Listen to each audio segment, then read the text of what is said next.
Soto. One number first.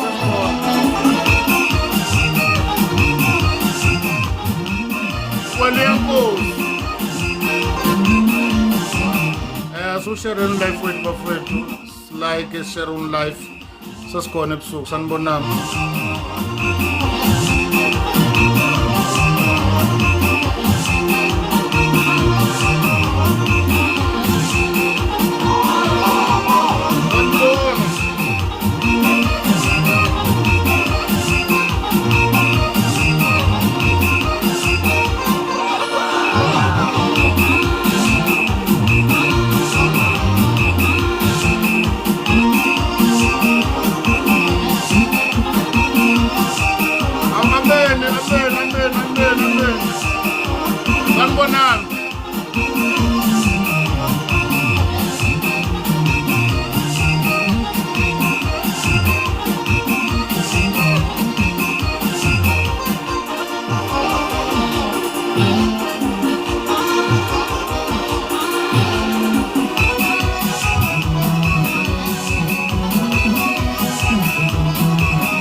Sanibonani bafethu siyabingelele egameni likaJesu sathemba niyaphila nganza kwethu bigreated ebusuku endaweni ezahlukahlukene siyafa ukushisa eFryhead uNkulunkulu emuhle sikhona nganza kwethu sanibonani sesikhona bafethu ebusuku egameni likaJesu funa sixoxe ngale ndaba yamavangeli ahlukahlukene ukukholwa okumisa uNkulunkulu ziningi izinto ezikhona nezibekiwe nezikhonzwayo nabantu abayilandelayo and the more sithula because singafuni ukugxeka ngoba singafuni ukuzondwa nokukhulunywa kabi the more abantu abayolandela emveni kwethu angeke bathola a genuine gospel kunezinto kumele sicacise ukuthi lokho akusikho lokho yikhona lokho akusikho lokuyikhona. Sanibonani bafowethu. Sikhona ebusuku, sanibonani. Sikhona nganza kwethu sibingelela nje ebusuku ey'ndaweni ezahlukahlukene kuzona. Kuma-province wonke South Africa namazweni angaphandle siyabingelela. Sanibonani le-platform abantwana bakaNkulunkulu abasindisiwe. Ma kuwukuthi awukholwa shothi uzohlala phansi. Okwakwenza kanje, tap iskrini ushaye kanje. Share ulive. Okwami ukhuluma, yabo. Amen impostoli omkhulu. Siyabingelela mphathi, sibingeleleni bafowethu. Sizoxoxa.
Siyangena bafowethu amaminiti amabili nje asele siyangena. Tap iskrini share ulive bafowethu asingejeni. Ukwami ukukhuluma okwakukwenza kanje kuphela. Hlala phansi phathi pen. Hlala phansi thatha ujuice phuza amanzi bhalela u4. Uyirelaxele sihlangane njengabazalwana abakholwa abasindisiwe sizoxoxa. Mamchonga ngisakwazi happy new year athi ngiyaqala ukubona kulonyaka sanibonani.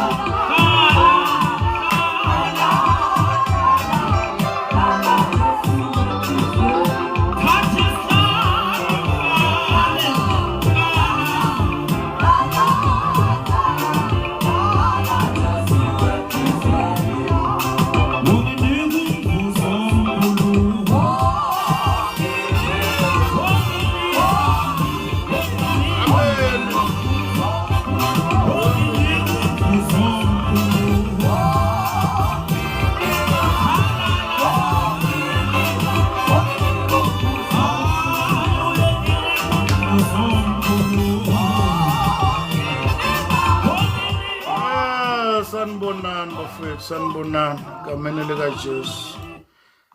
Asikho isikhathi singafiki ngane zakwethu sesikhona. Sizoxoxa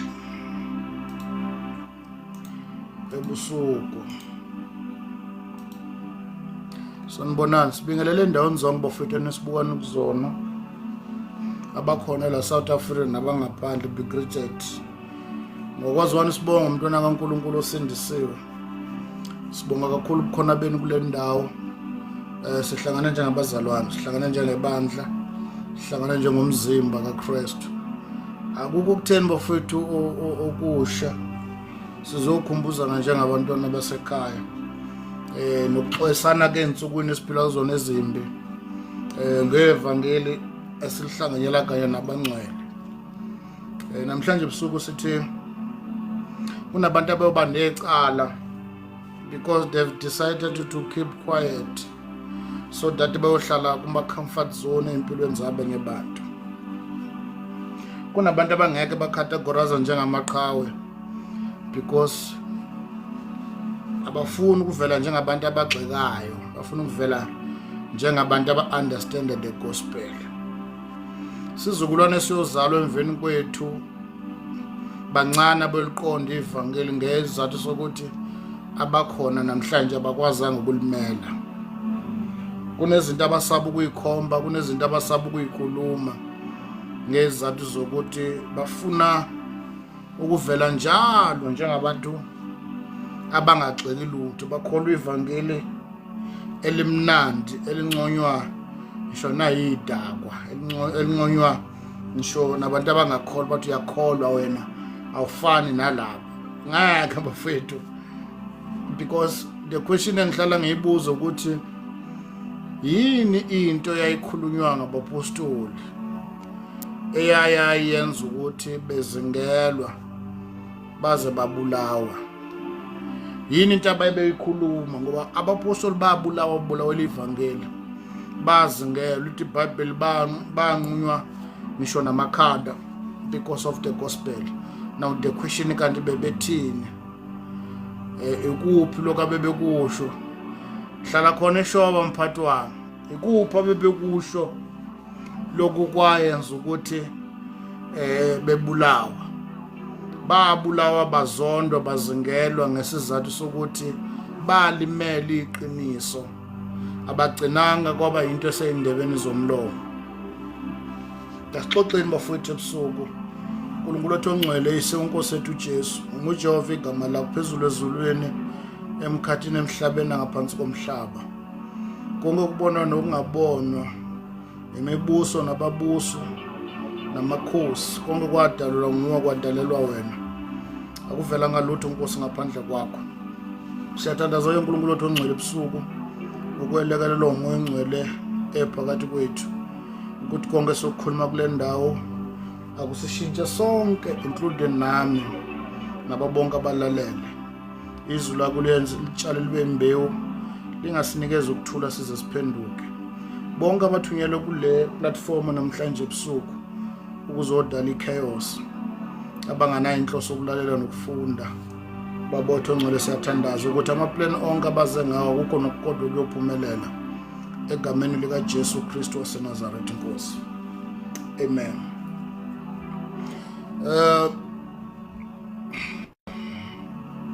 Sanibonani. Ngethemba inetwork yethu izwakala kahle. Ngethemba inetwork yami i-right ngalapho ngakini bafethu.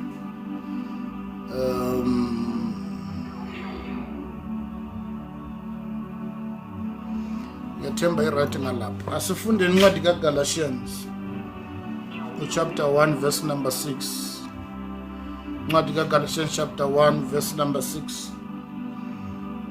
Kuna izinto ezimbalwa namhlanje ngifisa sizibuke, sibonisane ngazo bese siyaxoxa. By the way, le platform yabantwana bakaNkulunkulu abasindiswe egameni lika Jesu, okusho ukuthi wena maku ukuthi awusindiswanga kanti ukhona kule platform, hlala phansi asizela ngakhona ukuzophikisana kodwa sizobonisana. Galatians chapter 1 verse number 6.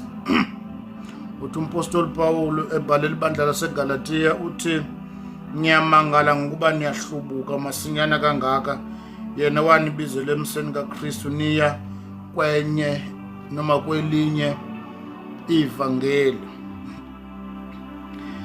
Athi verse number 7, elingasilo elinye kuphela kuba khona abandidayo abathanda ukuphendukezela ivangeli likaKristu.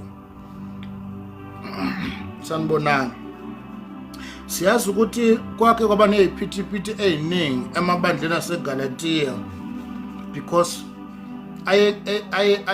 kwakuyindawo yabezizwe. Makuyindawo yabezizwe, abapostoli bakhe bayishumayela khona engekho uPaul. Bathi mabefika khona bashumayela ivangeli, kwabonakala ukuthi le ndawo le iyadingakala ukuthi ngathi ungatholakala umpostoli Paul. Wasuka uBarnaba eToke wayolanda umpostoli Paul eTasu ngakubo, wabuya naye wazoshumayela ivangeli lensindiso elingahlangene namasiko, elingahlangene nokweluka, elinye ledimoni ehlasela abantu bakwaXhosa noma bekholwa, lento yokuyisa abafana entabeni, yokweluka, lento yokusoka, elinye lamadimoni ehlasela isizwe sakwaXhosa.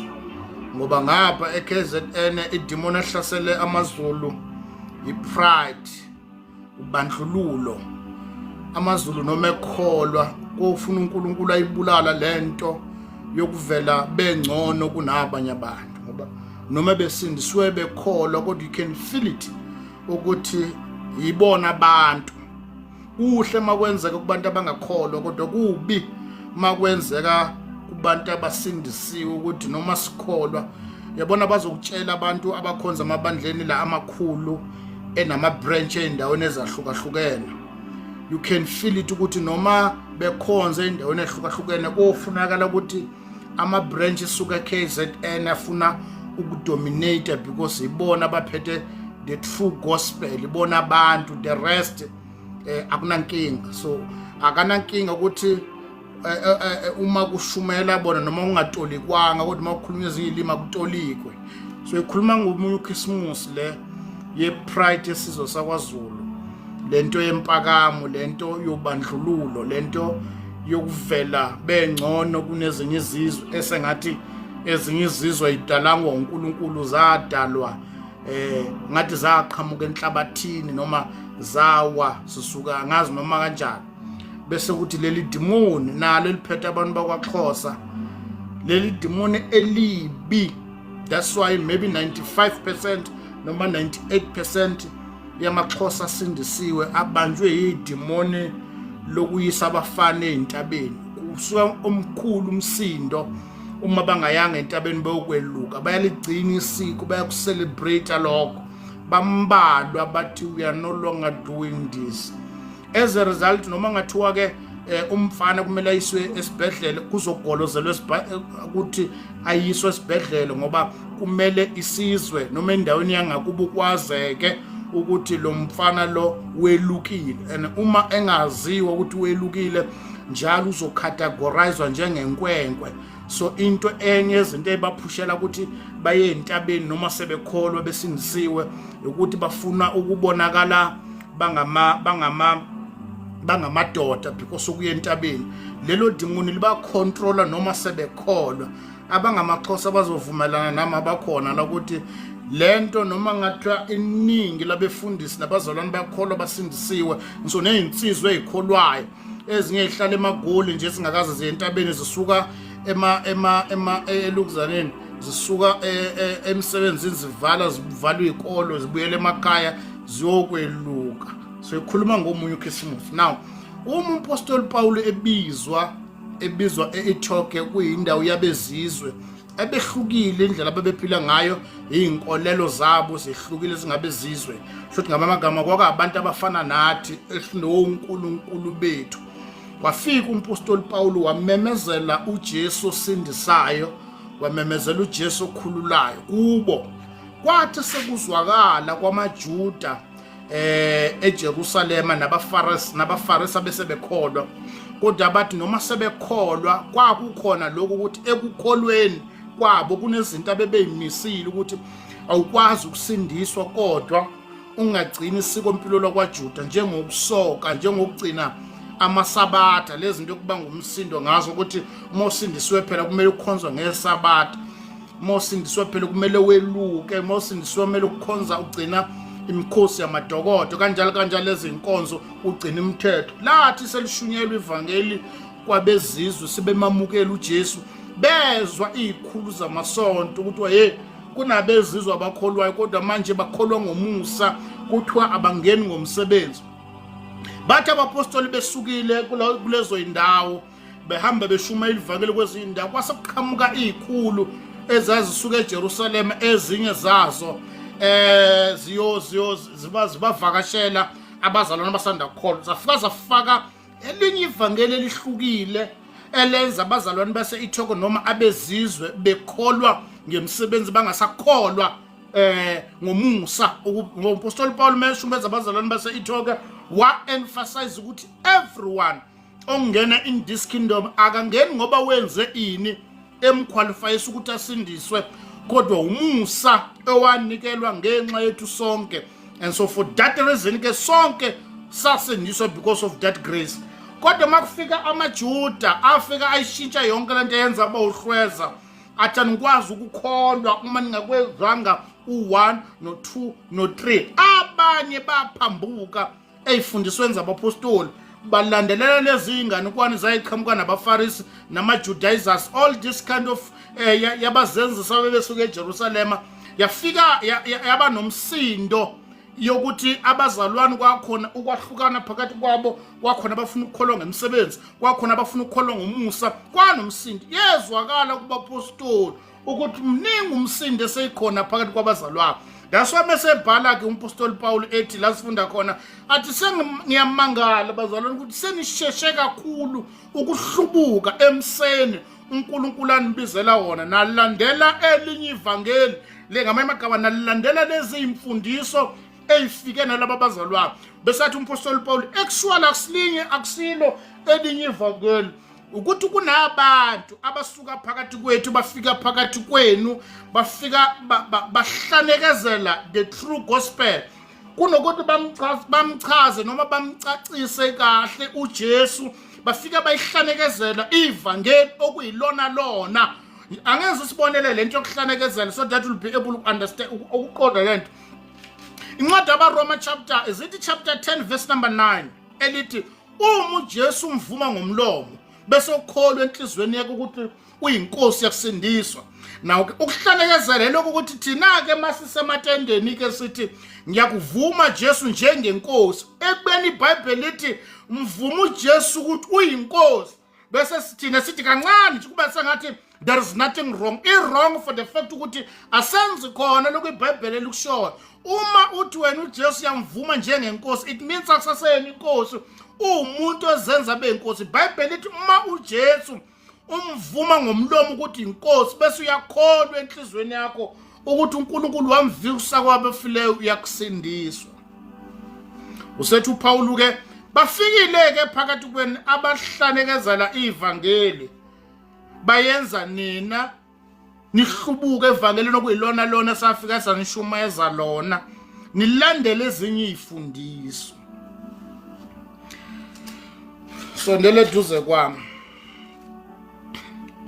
athi verse number 8, kepha ke noma kungaba yithina, kepha noma kungaba yithina noma ingilosi evele ezulwini ezishumayela ivangeli eliphambene naleli salishumela lona, makube ngoqalekisiweyo. Usethi umpostoli Paul ivangeli kuyilona lona ilele esanishumayeza lona mhla sifika kini, ukuthi umuntu okholwayo uyamvuma uJesu ngomlomo wakhe bese uyakholwa enhlizweni yakhe. Lezi zinto eziwu2 zenza umntwana kaNkulunkulu esindiswe. Number 2, emveni kwalokho umntwana kaNkulunkulu wenze njalo uyabhajadiswa noma uyafundiswa. Kudependa ngokweprocess ukuthi uNkulunkulu noma uMoya Ngcwele usilidela kupha ke sithi uyafundiswa ecaciseleke ukuthi uyayazi insindiso. Wena wabona umakoti ayemshadweni bamhlalisa phansi omama bamchazela ngomshado ukuthi njengoba uthi wena ufuna ukuba umfazi uvumile ukuyoshada kwazwana, uyazi yini umfazi? Kwasho omama bathi njengoba sokuthi uyimisele kuyoshada, uyazi yini abantu besilisa bayakwazi ukubuza amasokisi bawabona, uzokwazi ukubekezelela lokho? Uzokwazi yini ukuthi ubuye emsebenzini noma ebuye ubaba ntambama ekhathele athi uhalela ubhontshisi, ngeke ucomplainelene ukudla, ucaciseleka ngomshado so that uma ungena emshadweni uyongena nengqondo eyisober ene-understanding ukuthi umshado it's a lifetime commitment. Kunezinto engavumelekile ukuthi ngibonakala ngizenza emshadweni. Iprocess yokufundiswa ngoba umuntu uyashunyayezwa ivangeli. Incwadi yabaRoma chapter 10 I think verse number 17 lithi iBhayibheli umuntu ukholwa ngokuzwa uyashunyayezwa ivangeli. Irespond yokushunyayezwa kwevangeli ukukholwa, uyalamukela ukholwa ngaloko kukhulunywa. Iprocess elandelayo ukuthi umuntu ehlala phansi edodiswe, efundiswa, exeliswa ekukholweni, etshela ukuthi yini ivangeli, yini ukukholwa, ubani uJesu, ubani uMoya Ngcwele, ubani uNkulunkulu, singena kanjani thina, kulindeleke ini kumntwana kaNkulunkulu osindisiwe. Emveni kwalokho umuntu uyabhajadiswa, akabhajadiswa ngenkomishi, akabhajadiswa kube isiphambano sila lithi iBhayibheli uJesu wabhabhathisa abazalwane emfuleni waseNani ngoba amanzi ayemaningi khona la uJohane wayebhabhathisa khona emfuleni waseJordan naye wabhabhathisa ngoba amanzi ayemaningi la khona sithatha umzalwane simuyise emanzini amaningi ayobhajadiswa ngoba umbhabhadiso isayini yokufa kanye nokuvuka kukaKristu iprocess yokusindiswa komuntu.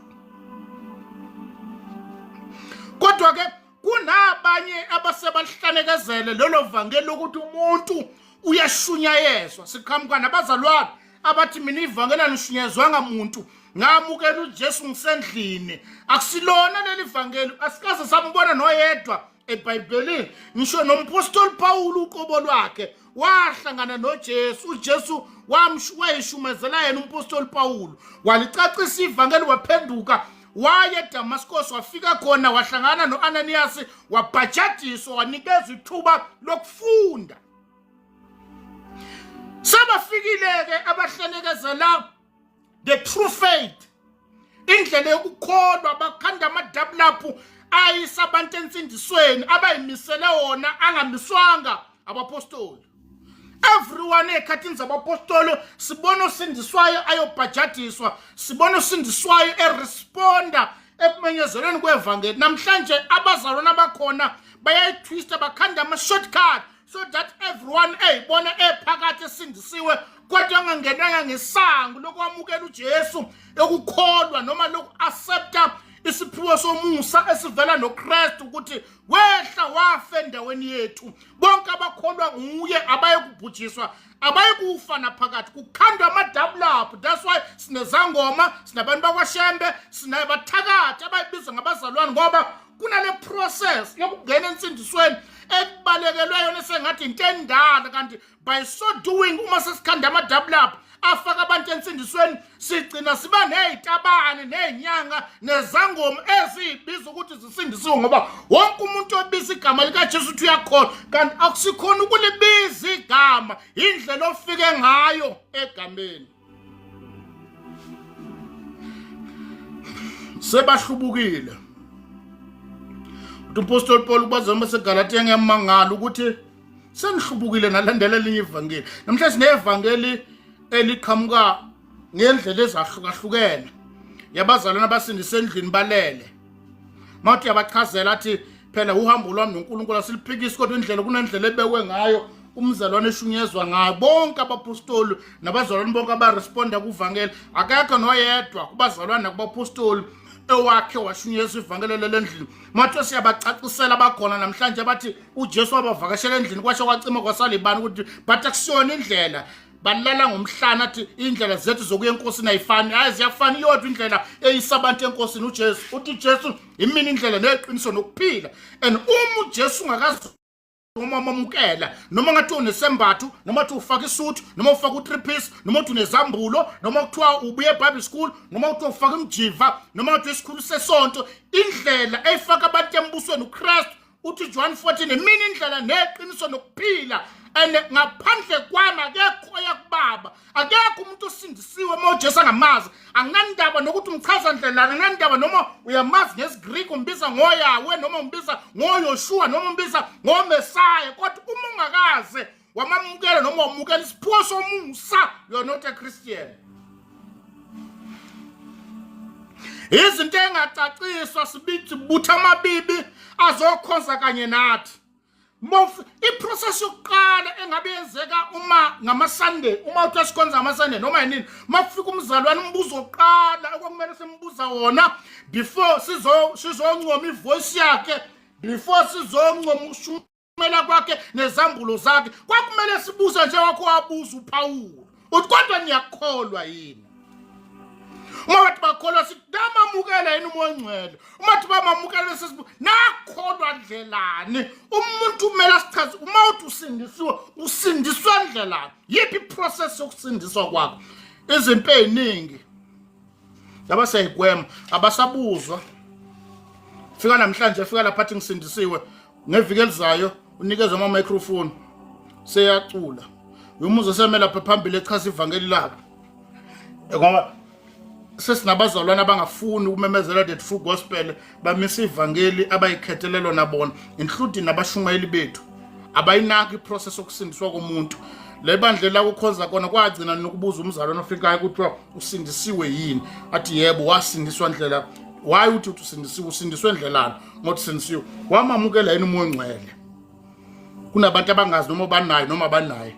Uthi nama ngazi ukuthi nginayo. Wabona for the fact ukuthi awazi awunaye ngoba umoya ongcwele kusona into ongakwe uyicaba bafethu kune process ngoba iningi labantu kube sala ikhanda leli thuba lokuchaza umnyango okuyiwona wona ukungena insindisweni bambalwa abangeke ababezoyisho lento umoya ongcwele uthe kimi ngoba abanayo kwalo moya ongcwele bakhuluma amadlungosi nemizwa abayizwe amahlombe abanye basenamadlozi abayitholanga ideliverance bahamba nezipoko zakubo. Namhlanje ivangeli lilula because of abantu aba-explain the gospel kubani. Kunezinto abangayicacisanga ukuthi what is the gospel,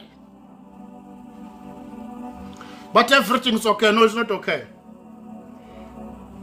It's not okay. And bonke laba bamaphambi kobazalwane bachaza uJesu ongekho kunomthelela ngelinye ilanga bazokhokha ngoba sichaza ivangeli elingaphelele kubantu.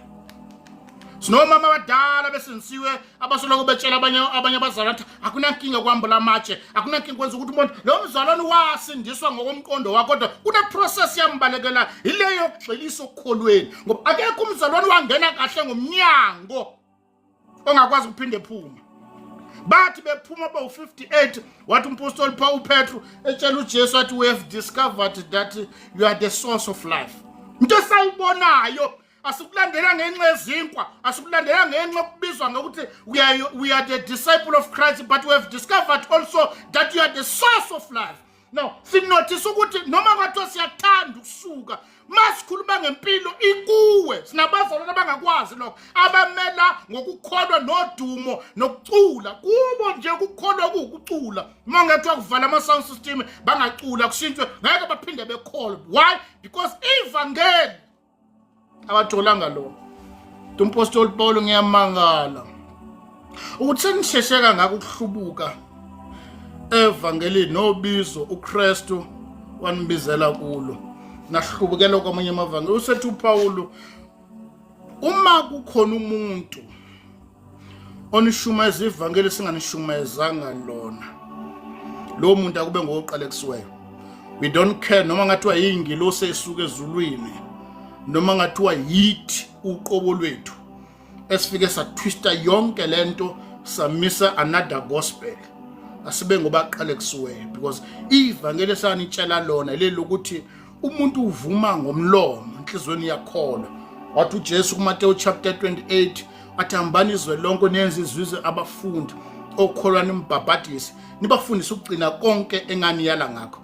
Siyayitwista yonke lento ivangeli sesikhandele lona senze ivangeli libe lula ukuze yitabani yinyanga izangoma sikhonze kanye nazo. Uyibuka uyihlelela phansi uthi izangoma ibona indlela abagida ngayo ngendlela abagqoka ngayo baveza amabele baveza imitsitsilo bafaka amabhuku amancane ngathi amasokisi ubona ukuthi kune process okungadlulekanga kuyo. Ile process yokuhlungwa, ile process yokuthenwa kususa intando yakho sala intando kaNkulunkulu bakhonza ngendlela abathanda ngayo. Uthi umpostoli Paul uma eseRoma ku chapter 10 ya Roma chapter 10 uthi uma eseRoma esiboshwe eRoma uthi I've discovered ngabazalwane amaRoma noma amaJuda aseRoma ukuthi bayamthanda uNkulunkulu. Ngibabona ngendlela abenza ngayo kodwa abamthandi ngendlela abamise ngayo. That's why sineZayoni ukuze kube namhlanje esiphethe amabhayi esinendwangu esiphethe induku ezishana iletha amakhandlela umoya kuzona sithi nathi siyakholwa kuba ngathi ku right mode yabatshela ukuthi but mani kholwa lamabhayi nalezi induku nazo zonke lezi zinto namakhandlela afunani ngoba niyakholwa. Igama lona lodwa elika Jesu lanele uma nikholwa akuphumi ngayo kuba ngathi uyaxeka mahamba kosheshe balayitana nempepho bashisana namakhandlela bayigila yonke lemikhuba bahamba mathuneni bahamba bashisana nempepho bayenza lezi zinto bathi bakhuphula amatshe kwathandaza ematsheni mawuthi yakhuza but this is not the gospel kuba sengathi uyaxeka yini into erongo ngokuyothi irongo abafileyo nabaphilayo abahlanganiswa lutho indlela esangena ngayo. Wonke umuntu ufuna ukukholwa la hleli khona wonke umuntu ufuna ukukholwa la hleli khona baphethe iwashu baney'ntambo bayakholwa egameni likaJesu and abashumela abafuna uku-expose nokubatshela but you are not a Christian ba-right siyabamukela baphila kulowo manyala ukuthi no ku-right no akukho right laso sikhonza nabazali abaphethe iy'pawupawu zamanzi abaphethe amafutha ne-oil esengathi indlela uNkulunkulu adevelopa ngayo noma increase ngayo amandla no akuhambi kanjalo hambi kanjalo Apostle Paul uthi ngiyamangala bazali ukuthi niyahlubuka kuleli ivangeli and lento lezi asakhulunywa ngoba angithi manje sifuna ukuthandwa nokunconywa that's why uzobona abazalwane makunathiwa kunemkhuleko leyenziwayo kuthiwa kuthandazela ingozi emgwaqeni bahlangana nezangoma nezinyanga na yonke le izinkolo ezahlukahlukene oSan John's babambana ngezandla bathandaza lithi iBhayibheli ababili abawuhambi umgwaqo bangavumelene angikwazi ukubambana nezandla nezangoma noZCC nabakwashembe sithandaze ngoba ukubambana ngezandla kuchaza le chain yokubambana ngezandla ichaza isivumelwano uma siyothandaza sithandazele umgwaqo ingozi emgwaqeni it means mina nalo sikholela into not I cannot do that namazona abayifake abakhanda ama-shortcut ukukholwa that's why ivangeli libalula ivangeli liyalulazeka lilulazwa abantu abalimemezelayo abashumela gospel plus abashumela ivangeli lingaphelele engacacisile abangabacacisela abakipita ukuthi akukipitwa la abangabatshela inyasi nabazana abaney'ntambo bashuphile emzimbeni abatshelwa lutho bahlele emkipitweni bayazala kuze kube namhlanje kubeka ngathi into right abatshela ukuthi but you are representing this kingdom kabi emphakathini bonakala ngathi ku-right but this is not the gospel ngeke bakhuzwa angithi bona banemali iy'tabani zibhilidile emabandleni azibalala abafana zibalala zibabamba ngamafoni kulala kwasani kwamfundisi wakhona uyisitabani abatshelwanga ukuthi lithi iBhayibheli oyenza lezi zinto ufanele ukukhandwe ngisho namatshe lithi iBhayibheli uRomans chapter 1 lithi iBhayibheli bahlanekezela umusa kaNkulunkulu bawenza bahlanekezela iqiniso likaNkulunkulu balenza liba amanga and so for that reason uNkulunkulu wabanikela ekuhuhekeni kwabo abesilisa bakhanukelana ngokufanayo nabesifazana namhlanje sinomama abakopana namantombazana ngabona ngathi umama uhamba namadodakazi kanti yintombi zakhe this thing nabasindiswayo bafikela phezu kwalezi zinto kuze kujwayeleke ukuthi kuyajolwa nosisi balalana bodwa banonodoli babo bayenzela zonke kuba ngathi this is the God kuba ngathi yona indlela yokuphila you can trust them uma bekude athile uzusondele duze kwabo it's when you realize ukuthi umfundisi ulala labafana uyabalala labafana kuba ngathi there is nothing wrong about that abaphila kulamanyana basebaku-accept kunosisi bethi bayacula bayenza yonke into emabandleni bakipitile kuyi-lifestyle base baku-accept ukuthi no but it's fine one day the Lord uyongisiza ngeke usizakala ma ufo nje hanbed ifile kunevangeli ungasilona uthi umpostoli Paul ngiyamangala ukuthi nize nahlubuka evangelini kunezinto namhlanje ukubonakala kuyizona ifashion ingene endlini yenkosi wozwe namabhithi akhona adlalwa yizwe umdansi akhona yizwe ukugqoka khona yizwe ayikho into efundwa kuthina because vela nento siphethe ifake siphethe ivangeli engaphelele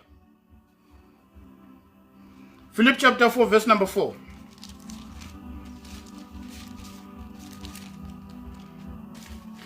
Philip chapter 4 verse 4 nabantu abayosha phambi kwaNkulunkulu banaka iminikelo kunokutshela iqiniso namhlanje sandela abazali ababhizi kuma social media platform balandela udumo nama-likes nani ko YouTube bakhanda imali rather than preaching the gospel nekukhuluma kwabo bakhuluma into ethandwa abantu rather telling people ukuthi but what you are doing is wrong this is not the gospel baninkabe befundisi bethu ngeke bathola bekhuluma ukuthi but this is not right why because bafuna ukuba ku comfort zone fanele Philip chapter 4 the Philippian Ephesus sorry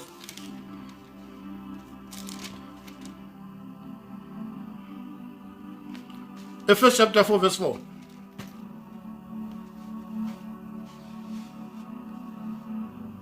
okunye aphandle kwevangeli okuyilona lona lami soKristu akusikho kunabazalwane abathanda lezi zinto eziyinganekwane ezizohlala zibakhitaza bahlala emanyeleni baze bayofa because khona ngabatshela ukuthi akusikho lokhu kwenzayo this is not the gospel wobuko sisi wethu mobabuko bonke akusumzalwane lezi unondindo nje othi uyakholwa wobuko obhuti bethu babonke akusumzalwane ibhinqa leli libiza ngekholwa kube sengathi ku right. Why? Because kunezinto abantu abangatshelwanga. Umpostoli ubalo uSolomon ncwadini ka Proverbs uthi ngambona owesifazane wegqoba ingubo zesifebe ngoba kunohlobo lwengubo ethi mayigqokile zikurepresenta njengonondindwa. Kodwa laba abazalwane bethu bathi it doesn't matter. Nona kahambi kanjani ngoba ingaphandle lomuntu lirepresent ingaphakathi lakhe. Asikwazi ukuthi uyakholwa kodwa indlela ogqoke ngayo kuyasichazela ukuthi ubani. Awukwazi ukuthi I don't care. Kumele ube nendaba because abantu babuka wena babuka uhamba kwanokhuluma kwa. Kunezinto abantu abangatshelwanga. Lithi iBhayibheli nihamba abantu babone nihambise okwakhe. Ngoba kunabantu abangeke bakholwa ngoba basibona sishumela babuka inkambo nendlela esibehave ngayo. And so for that reason bofuna ukumazi uNkulunkulu wethu. Wathi wesifazane ku chapter 4 incwadi kaJohane lithi iBhayibheli wagijima iSamaria lonke ebeka imbiza phansi wachaza uJesu owafika empilweni yakhe wabehlukanisa nezinto wathi uzane ngizobona owafika empilweni yami wangitshela konke lithi iBhayibheli bathi mabefika bambona uKristu bathi asisakholwa njengoba washo kodwa sesikholwa ngoba sesiyabona. Akusilo leli vangeli lethu. Itarget yethu namhlanje ukugcwalisa amabandla. Kodwa sigcwalisa amabandla ngeenkunzi zesihoko. Fazi bami wena uyalibuka nje isonto la ukuthi ihoko zonke la. Ambalo amabandla ongatsholwa khona kuyamithiswana into yakhona ekhona banomsindo bayaxatshana kusetshenziswa imithi kuyathakathwana ngoba kunevangeli abangakaze baza balithola elikwazi ukuhlukanisa umuntu nezona. Bahamba inyanga ngoba kwaqala kubafundisi bakhona. Matho siyakhuza ukuthi akekho umuntu okhonza kodwa phila yenza lezi zinto kube sengathi sihluleli but this is not the gospel. Siyalazi ivangeli. Apostle Paul kuwabuza abanye bazathi njengoba mthi nakho namamukela noMoyengcwele ngoba kunezinto kumele sizibuza kubazalwana laba abadelelayo abanenhliziyo encane abadina ukuthi uMoyengcwele unayo athi nako ukuthi kodwa ngathi awunayo because onoMoyengcwele uMoyengcwele uyamthiba umuntu umfundisi ukubekezela umnikeza isineke umfundisi uthando. Wena indlela onolaka ngayo unganalo nothanda ababekezela abazalwane kuyabona ukuthi uMoyengcwele ona ngoba uMoyengcwele ekuwe kunesithela sivezayo esuGalatians chapter 5 I think from verse number 22 esinothanda uphakathi kubekezele uthi awunazo lezi zinto but uyaclaim ukuthi unoMoyengcwele ngenxa ukuthi rondo rama acha banana anana kube sengathi for that reason you've got the Holy Spirit.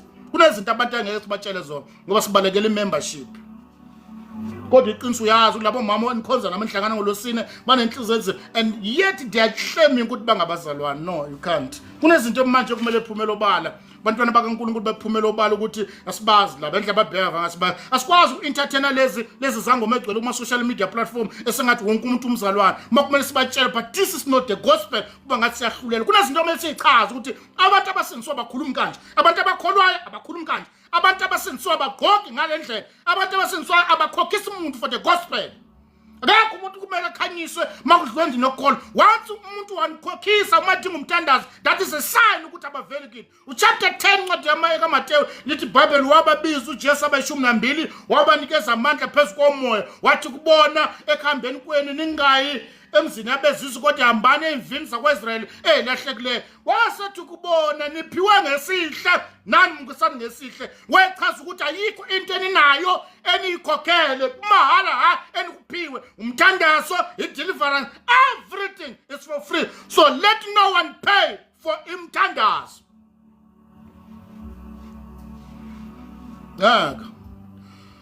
Kofuna siphumela obala namhlanje sesacaca ukuthi asibazi lapha. Umodinga umthandazo athi khokha kusena wethu. Asinandaba ukuthi uchaza uthini isiphi izambulo kumahala. Umthandazo umahala. Ukucela uzosikhonza kumahala. Okhokhisayo kusena wethu. Uma umuntu ucela uzosikhonza athi udinga imali akusena wethu. Ngoba uzosikhonza la wenzela imini favor uzokhonza umzimba kaKristu. Kunezinto kumele sicacise masheka sokusimbundaza ukuthi hayi phela kwasho kwacima uNkulunkulu uyondlana abanikhonzayo nabasebenza ngokwethembeka umsebenzi uNkulunkulu wabanikeza uyabondla. Kofuna kucace nje ukuthi ukuthi bonke abaphethe ama speed point abahamba bakhudzana nabantu kubizwa ama envelope abaveli kithi basebenza igama lika Jesus for their own interest. Ngeke you cannot keep quiet as if like everything's okay. The gospel is for free. And noma ngathiwa ubani odecide ukunglisupport ivangeli uNkulunkulu uyivusela abantu bakhe. I'm telling ngiyakutshela noma ngathiwa uthula ndlelani noma ngathiwa uvala ziphi impompi ngiyakutshela uNkulunkulu uyawavusa amagwababa ayoyiletha inyama. Uma amagoleza amagwaba uyayizela yena aphethe icebo ngwani namazi ngoba ayikho into enamandla ukumelana necebo likaNkulunkulu. Nezinto omele siyicacise ukuthi kunabantu esingabazi thina. Laba abantwana sala ko life banikhokhisa imali sibazi. Anything abazalwana basinikeza yona amakinati endlela. Akekho umuntu ongangikhokhela for preaching the gospel uJesu ongikhokhelayo. So noma yini abazalwana abayikhipha amakinati endlela bathi phuza amanzi. Uma udinga idatha thenga idatha. Uma kwenzekile ngelo phelo logesi thenga ugesi. Uma bakhona nabo bedecide ungelina we cannot do that the Lord uNkulunkulu uyovusa noma ubani kuphi uyena oyenzayo. But namhlanje nabazalwana abayiklema ukuthi babizwe uNkulunkulu bachacha abazalwana. Kunabazalwana ngeke balishumela ivangeli kuno 10,000 etafuleni but they've been categorized njengama madoda kaNkulunkulu asibazi banamanga. Awasiwo.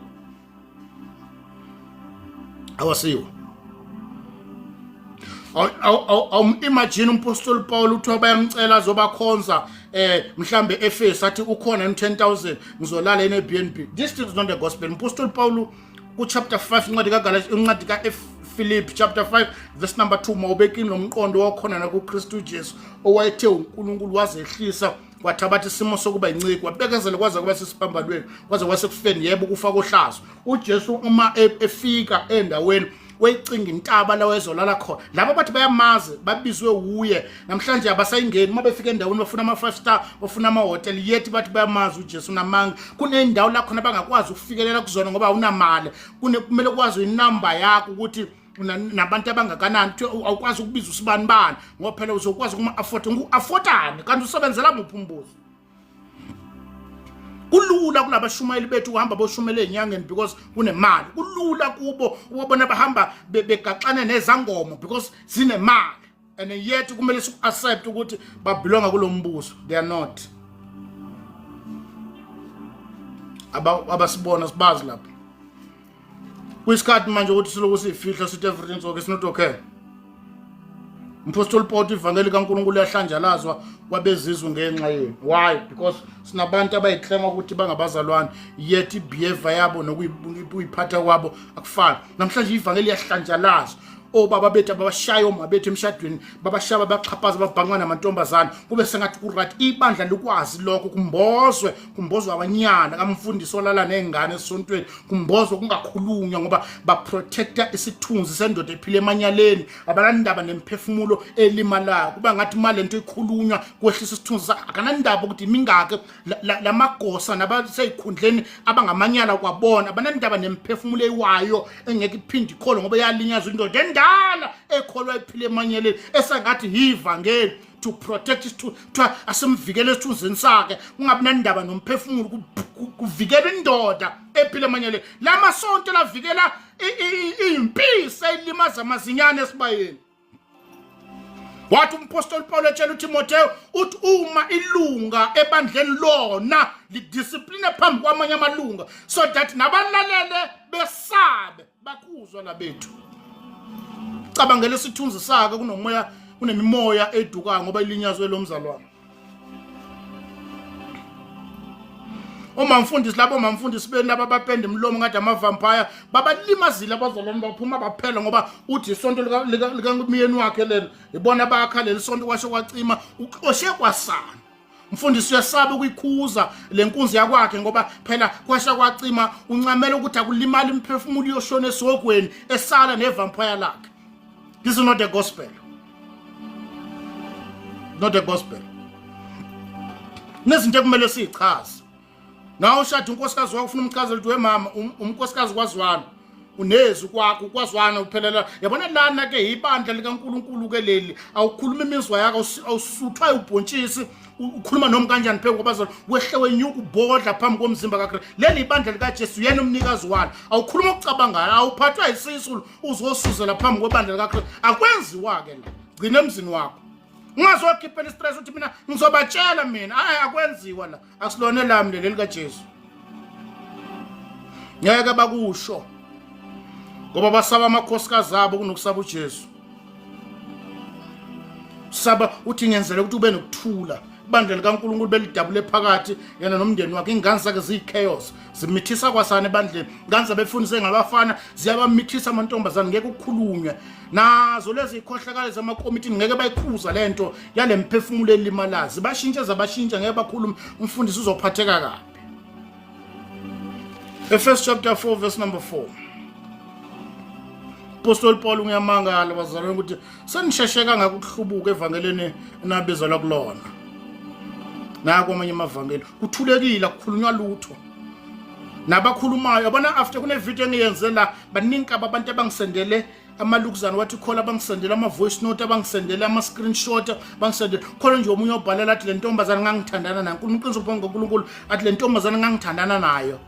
Yangishiya nje yathandana nalomuntu eseyithandana isangoma lesi, kodwa imili yavutha ekhuluma ngelibi yabhabhaza usengathi ku right. Uma ukhuluma but these things on the gospel, hamba niyobuka ama video ale ntombazana ubani yakwaNtuli le evutha i-motivational speaker, hamba kuna la ekhande khona amazipho, iwakhande ngalama khala yamabhayi, yabona amabhayi ezangoma, i-background kudlala ingoma yezangoma, kuna la igida khona iphethe ithi nginikeze ishoba la, kuba ngathi distinct to entertain umbuso bomnye, kuba ngathi right, kanti kunento eyimeme, kunento eyishumelayo, inengqondo eyithile efuna ukuyithumba sengathi ku right. And then abantu kumele bayikhuza lento, angeke basho lutho because abafuna ukugxeka. Go for it. Ngeke. Kodwa ke in the other side of the corner sibablame laba bantu, sinabazwana abangama fake. Obathola noma ikuphi, abaphila noma kanjani, abagqoka noma kanjani. Bagcwele khona kulezi ndaba, khiphana no 2 rand no 1 rand beyokhanyiselwa uma sebekhola. Sabalekela athi niyiwash eZayoni zazimahala, sesiyithola ngapha ekholweni, kodwa sezashintshwa igama ukuthiwa it's a holy water, kanti eZayoni kwakuyiwash. Akusakhuzwa la ukuthi but this is not the gospel. Kuyakhanyiswa bakhotha amavesi ukuthiwa akwazi ukuya endlini yenkosi noma ukwazi ukuya encekweni ungaphethe lutho. Kube sengathi uyikhona ukukwenza ukuthi uma uya endlini yenkosi kumele uphathe ukuthini. Those who are preaching fake gospel, they keep on manipulating people for their own gospel, for their own benefit. Bayaqhubeka abashumela ivangeli bayalamba. So uSathane ufuna ukwenza ngamabomu ku those who are preaching the gospel. Nawe ufakazi bakho la ukhonza khona kukhona ushumela a true gospel, ngeke uzumcabange, ngeke nize nomcabango ngisho nokumthengele airtime. Why? So that uSathane ufuna ukucindezela laba abaphethe genuine gospel, kunakwa abafaka amasudu nabadrive imoto ephezulu kodwa baphethe ivangeli elifake elipoison, elimaza abantu abaningi ukuthi bangeke baze bombone uNkulunkulu. This is not the gospel. Samazi uJesu. Izalukazi zayithimula usakhuluma kodwa ngani yami akusilo le. Ibhadde elikhulu esinalo thina kulezikulwane sethu ukuthi kwayona lo moya ngcwele sithi sinaye. Ngoba enye izinto uyikholwa suphakathi, umoya ngcwele uyathimula esasuka nje. Ngathi ngilalela intombazana kwaNtuli, ngizwe ngiqala ukuyizwa ukuthi hayi konke ngihambe kahle. Ngingakayiqondi ukuthi ubani yaphi into something is not right. Baningi kabi into something is not right ngale ntombazana. Ephesians chapter 4 verse number 4. Ngadika Ephesians chapter 4 verse number 4. Uthi umpostoli Paulo munye umzimba, munye nomoya. Now leyo mzimba ngoyichaza indlela uchaza ngayo, it also represent the church, ibandla lilodwa, the body of Christ, umzimba kaJesu munye, ibandla lilodwa. Kokunye lokho ama talk shop yokumanipulate impilo zabanye abantu, asinawo amabandla, sinebandla ngoba ibandla lumzimba kaJesu. I-constitution yalelo bandla izwi likaNkulunkulu. Asibeki indoda thizeni kuba i-constitution yalelo bandla. Hamba kulama sonto ethu, ama-constitution, i-vision and mission ibhalwe lapha engahlangene ndawo nezwi likaNkulunkulu. Munye umzimba, which ichaza ibandla likaJesu lilodwa, okunye into zethu. nomoya asinayo imimoya lamaculo eno ayanda ntanzi okuthiwa imimoya ngemimoya sinayo imimoya ngemimoya munye umoya moya kaNkulunkulu ongcwele moya wamandla moya weqiniso moya okuhlanipha moya owazi moya okudala moya ukubekezela moya wothando munye umoya asinayo imimoya wodwa umoya esinayo hayo uvunguzayo mongcwele uchazwa njengomuntu uthi uJesu ncwadi kaJohn uma esefikile umoya hayi uma sewufikile umoya esengathi into evunguza emoyeni uma esefikile umoya addressa njengomuntu umoya munye njengoba nebandla lilodwa the rest from lokho esikwaziyo akusikhona kaNkulunkulu akuchazwa kubazalwane kufaka amakude phezu kwamasonto kufakwe izambatho kuchaza usengathi amabandla amaningi singaxekani ngoba amabandla ayikho into enjalo asinawo amabandla sinebandla asinayo imimoya ngemimoya sinomoya the rest from kulokhu akusikho whether you accept noma ungizwela duze noma ungizwela kude akusikhona asinabo abantu bathi bayakholwa kodwa baqhubeka bafaka iphambane namatshe bafaka iphambane bafaka izambathe enelanga nezinkanyezi baphethe induku bafaka amalade bakhanyisa amakhandlela mawubabuza bathi nathi siyakholwa ukuthi sikholwa ngendlela lethi awukholwa ngendlela yakho indlela yokukholwa imiso uJesu ivangeli lilula kabi sikhonza nezangoma ngoba akumelanga sichaze linye ibandla munye umzimba munye umoya wathi uJesu kubapostoli ngiyolakha ibandla labo ngasonto wakhe amabandla wathi ngiyolakha ibandla kulelo bandla iconstitution akusona kamfundisi ayiprove uhulumeni kulelo bandla akusimelanga kube uhulumeni ethi constitution iyashayisa vele ebandla lika Jesu lelilodwa iconstitution yase-Fried yasegoli yodwa abakwa Israel abase Japan abakuphi iyodwa ayikho la ifika iphambana khona ngoba ibandla lilodwa munye umzimba munye nomoya kubekani inqula ukuthi imimoya ngemimoya siyazi leyo imimoya yamadimoni sinayo imimoya in this kingdom sinomoya moya weqiniso moya okwazi moya ohlonipha moya okuqonda mesefikile phezu kweni uyoniholela kulo lonke iqiniso uyonikhumbuza nezinto enizikhohliwe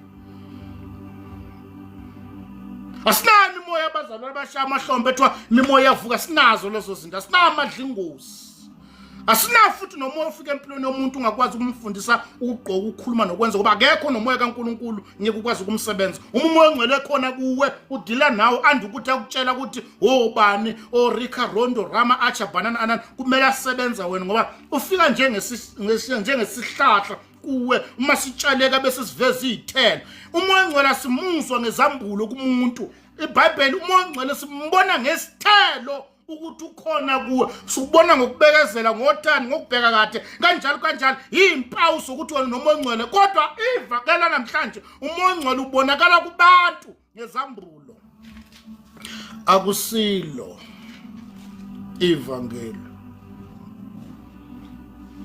akusilo wethu ngizwela kude noma ngizwela duzana this thing yokuzama ukubalekela iqiniso so that sizoba ku-comfort zone nawo wonke umuntu nabantu kumele sibatshele ukuthi anikholwa nina awunasahlula sokwahluleli umntwana kaNkulunkulu osindisiwe akushiswa impempe kubantu abakholwayo hawu impempe yonena no ashiswa bavela badiverte eduzana baqhubeka nalezi zinto zabo kodwa bathi bayakholwa bahamba amatshe bayenza imicimbi bahamba baphuzana notshwala ukuthi bayakholwa basikhothela amavesi okuphila emanyaleni nathi sibe comfort kusihlala sibe nokuthula kubona hamba lapha entabeni emsebe kulenge iphambane ezinoMaria nemjive egcwele lapha ngeke uzikhuluma ngoba uyaxeka bagcwele khona nezambulo nomoya ongcwele wabo abanandaba nalezi iphambane egcwele emsamu nezingubo nezinkanyezi nelanga mokhuza but sikuphi la sizokhonza sizokwenzana kube sengathi akunankinga mokuphumela izinto uyaxeka but this is not the gospel wethu ungizwa kahle noma ungizwela kude kwathile isikhathi nabo bonke abamaye ePulpit ngeke bakukhuze but lezi zinto zifunane ngeke bayikhulume why because zifuna ukuthandeka nokuthatha ama platform ngeke kukhuzwe mangaka ama giant akhe khona yoma kulenda wakho bese lezi ibhambani nale mjive egcwele nale mpempe nishiselani ngoba sizidaka ngelina noza nisifakele insangu lenishisa ngeke bayikhuluma lezi zinto because we are leading people abafuna ukuhlala ku comfort zone. Ngeke silunge kuba abafundi bakaJesu asilunga. That's why siyathandwa sithandela ukuphila amanyaleni ngoba silikhuluma iqiniso. Once ukukhuluma iqiniso uba umuntu omubi. But asikwazi ukuthi for the fact that we keep on preaching this kind of gospel, it means asifanele ukuba abafundi bakaJesu. Once wabamfundi kaJesu, it means you are willing to die for the truth. Ngeke uliphika noma sewubheke ekufeni. Incwadi yamaHebrew chapter 11 lithi iBhayibheli abavuma ngokukhululwa. It means bebenikeza option ukuthi uma wakhe wayiphika lento siyokukhulula. uJohn bambamba at the age of 94, 95, 60 lapho nje esemdala. He was the youngest kubapostoli uma efika uJesu. Wathi besemdala amaRoma amcela ukumnikeza half umbuso wamaRoma ukuthi akayiphika indaba kaJesu, wathi angikwazi ukumphika uJesu engambone ebuncaneni bami sengomphika ebudaleni bami. Ivangeli, you are willing to die for the gospel. Laba bethu namhlanje bafuna ukuhlala kuma comfort zone. That's why namhlanje akusasena umholi oholi ibandla eliholi umholi. Izimvu eholi umelusi. Udepend ukuthi ubani okhipha imali. Kunezinto angeke ayikhulume uthula ngathi akazazi ngoba phela uma kwayikhuluma ukuxabana nebandla. Ngamana silambe. Kodwa siyolamba kwesikashana ngelilanga uNkulunkulu yositakula kulamanyala ethu as long as simile kulo iqiniso ukuthi but this is not true. Bese uNkulunkulu ayibackup ethu nasekulambeni kwethu nasekwesweleni kwethu nasekurejecteni kwethu ukuthi but we know ukuthi so siqede ukukhuluma bese ukhala uNkulunkulu ukuthi after sengilikhulumile iqiniso uNkulunkulu uyabona ukuthi ngiyosala ngedwa, uyakubona ukuthi ngiyolamba bese sikhululeka zokulethela amaqebele ngwanesinkwa enginikeza ukudla kwengisustain uhambo. Ithi iBhayibheli wakhe uEliya ethathazela ukufa wafika walala ngaphansi kwesihlahla. Ithi iBhayibheli wacela inkosi nathi angcono kunobaba befaka wesebuka ukuhlupheka nokuzingelwa uJezebel. Ithi iBhayibheli kwafika uNkulunkulu ephethe iqebele ngwanesinkwa kanye namanzi. Ithi iBhayibheli wadla uEliya ukudla ekwamthatha 40 days and 40 nights angaphindanga elambo. uJesu isosi yethu nomathi obana beshiya sodwa kodwa we know ukuthi uNkulunkulu uyababheka apha abantu abamele iqiniso abangashumayela udumo nokuthanda. Abazalwana bebeqale kahle bashumayela ivangeli ba notice ukuthi uma wakhe wamela ivangeli uyoshiwa, uyohletshwa, uyokhulunywa. So for that reason ke siyatwista nathi siya kulento ethandwa yizwe. And so for that reason uNkulunkulu akakwazi ukusethemba ngombuso wakhe.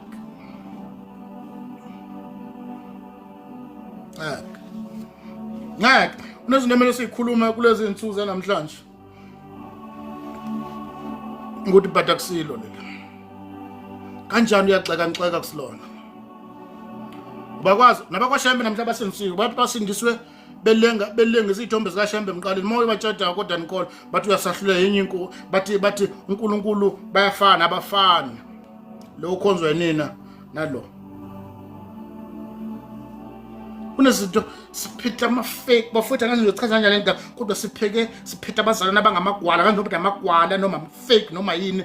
Umzalwana etshela umuntu athi ekufika umuntu athi nami ngiyakholwa ngisindisiwe ayingakutshela ukuthi hayi kodwa okholwa akakwenzi lokho. Ngeke kusho. Why? Because ufuna ukugcina ubudlelwano kunokugcina iqiniso. uNkulunkulu akakwethembe. Ngamaqili nasembusweni kaNkulunkulu. Ngoba yonke into right kuwe.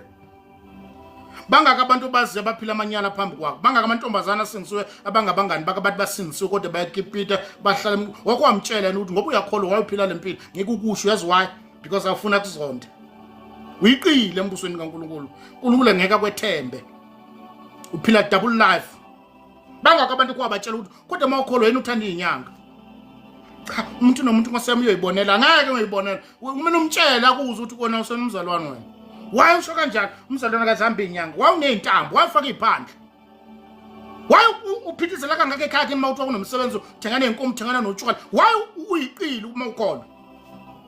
No but phela angikwazi ukusho leyo nto le umuntu uyoyibonela ngeke. Chapter 4 verse 4 chapter 4 incwadi kaEfesu besilapha ku verse number 5 sithe linye ibandla munye umoya. To verse number 5 inye inkosi uJesu Kristu. abanye laba kusona amakhosi nje yithixo Nkosi yodwa siphambano wena uJesu wayelenge kuso eJerusalem uPilato wayebhalile kuso wathi uJesu Kristu lo inkosi yamaJuda uthi iBhayibheli amaJuda acasuka eJerusalem kuthiwa kwakubhalwe ngelimi ezintathu wafaka phezulu kwekhanda lakhe wonke abantu abebehamba kule ndawo bebefunda kwakubhaliwe lithi iBhayibheli amaJuda acasuka ukuthi susa lento ephezulu kwaleli khanda laka lo muntu ningabhali ukuthi uyinkosi yamaJuda thani uthe uyinkosi yamaJuda wathi iPilato isikhathi sokudlala nginaso mina ngibhalile walenga uJesu wafa emthini ohlaza ukubhaliwe phezulu kwekhanda lakhe ukuthi uJesu Kristu inkosi yamaJuda inye inkosi labo shembe nolhanyani nomasangu nobanibani yithixo laba bantu engiguqa kubo nibenza yithixo inye inkosi uJesu yena yedwa engaxutshwe nalutho above from lokho yithixo omasangu olhanyani obanibani into ezikhonzwayo ezibonile semathuneni kuba bayalithola ithuba lokubuya bazochaza ene uma sikwazi bafowethu uma sikwazi ukuthi yinye inkosi yodwa uma siku-understande ngempela ukuthi inkosi yodwa kwakungeke indoda esasingayiguqela akekho uzwane umele eguqelwe uJesu yena yedwa umele aguqelwe ukuba siyakwazi ukuthi yinye inkosi uJesu yena yedwa umele aguqelwe ayikho indoda kumele itreatwe njengenkosi if we understanding ngempela ukuthi inkosi yodwa ayikho indoda eyayingafuna ukushare udumo kanye noJesu must understand ukuthi we have only one king kodwa kunamadoda ayibeka njengamakhosi phezulu komhlambi kaJesu ngeke ushuwo lutho ukuthi siyanizwa neshumayela kodwa indlela enibheva ngayo seningamakhosi phezulu komhlambi inye inkosi ayikho enye inye noma ningabiza wonalo ukuthi king somnani akasiyona inkosi uyisithixo sabantu abakholwayo iyodwa inkosi uJesu unala akasiyona inkosi iyodwa inkosi esinayo. Now the question ukuthi kufike kanjani la khona sinabefundisi abangamakhosi la abakhandela osofa bobona ukuthi laba abantu endlela abahleli ngayo abakhosi umesukuma ibandla lokusukuma mengenyawo ushaya izandla eguqela unamba bani embusweni ngoba uyisisebenzi wena kulombuso iyodwa inkosi sisebenza kodwa endlela sibabona ngayo befundisi bethu laba basibona izisebenzi amakhosi phezu komhlambi kaJesu inye inkosi yodwa inkosi uJesu Kristu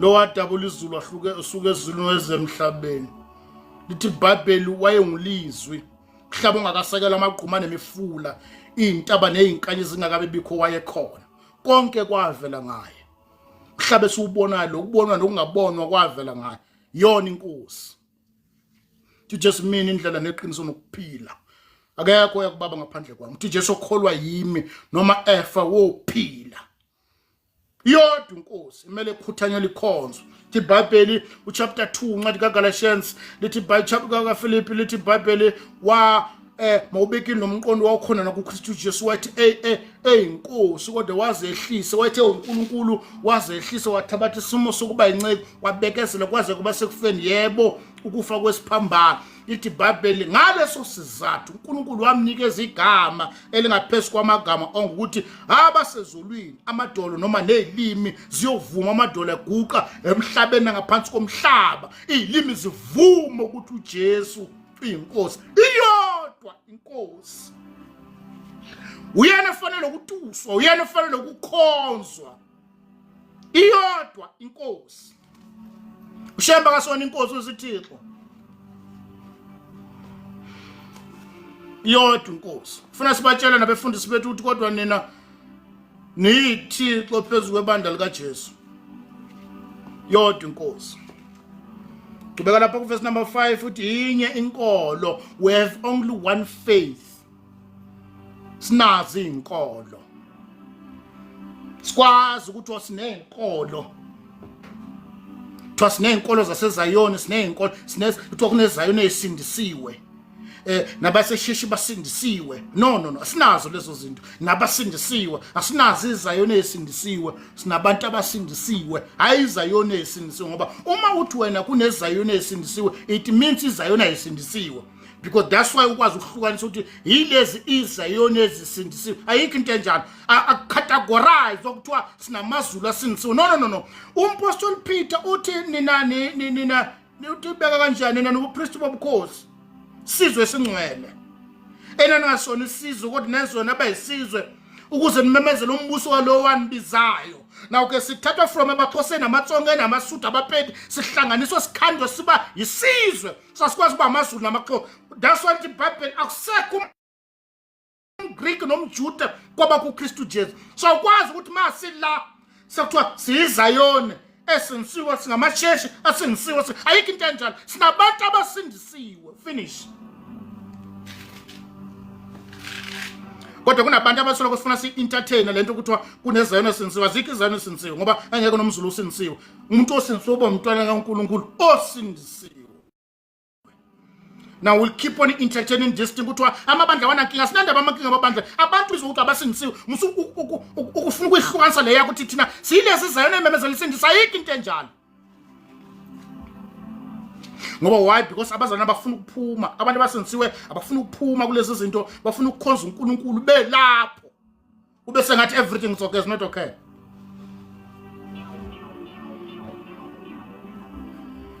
Bonke abamamukela uJesu abamlandela akwazi ukukhonza inkosi lawo lihleli khona. Inkolo yinye. Undlela ongena kule nkolo uJesu. I-constitution kule nkolo yizwi likaNkulunkulu. Anikwazi ukuyikhandela yenu. Yabona nje mangathi ulandelela izayona zithi seyizithi ziyakholwa zisindisiwe zigide ubusuku bonke kushunyayelwa kuzo kunjengemanzi ophuthi kwa phezulu bangashumela 30 minutes kugide ubusuku bonke ngoba kubalekile ukuba umculo zibhesa emveni komunye. Hamba kulezi zinto zethu lezi zama-ministry laphayana zihlaza yedwa amantombazana khona nabafana bakhona bona ndlela egqoka ngayo ukuthi yitabani zodwa lezi. As long as bayilebulile ukuthi sisindisiwe esengathi sekwanele ukuthi sindisiwe kodwa minus correct. Hambana abantu babona nihambisa okwakhe ukuthi siyakholwa. Sesathula kakhulu samukela noma ubani saccepta noma yini ukuthi wonke umuntu right. Khoza nezitabani zibhilidile izitabani endlini yenkosi. Zigcina yizo lezi engabefundisi. Asibalala abafana kanje zibancenga ngamafoni zibanikeza imali kube sengathi ku right akunankinga ngaleyo ndlela. Abanye abazali kwafika endlebeni zabo ukuthi umfundisi ulale nalezi ingane babribe ngemali kwathuleka kwathi nya elimaza ingane ngokuthi ayimele njengomzali ekhuluma iqiniso kuvikelwa impisi. Umpostoli Paul ku Efesu chapter 4 I think from verse number 15 uthi nidalula umsebenzi obumnyama. Laba bethu ke abasanandaba emabandleni ufuywe impisi elimaza amakholo. Cela siqedeni bafowethu. Yenye inkolo munye umbhabhadiso. Umbhabhadiso munye. Asinambhabhadiso yahlukahluka. Mina ngangikhoza kwelinye ibandla kwenye indawo ngisasePitori. Leli bandla uthi mawungena kulona icathulo ishiye eminyango. Akusona izayona kodwa cishe ngathi sondelane nakhona. Sathi masiyobhabhadiswa 7 times. Nabo bathi bayakhonza. 7 faka 7 1 2 3 4 uphuma lapha sewuyefuzela uthi uyabhajadiswa umunye umbhabhadiso. Uthi umpostoli Peter njengaloku uKristu wahlupheka kwabakanye wafa wavuka. Then kwaloko wavukela inkazimulweni nathi sifanele uhlupheka kanye naye.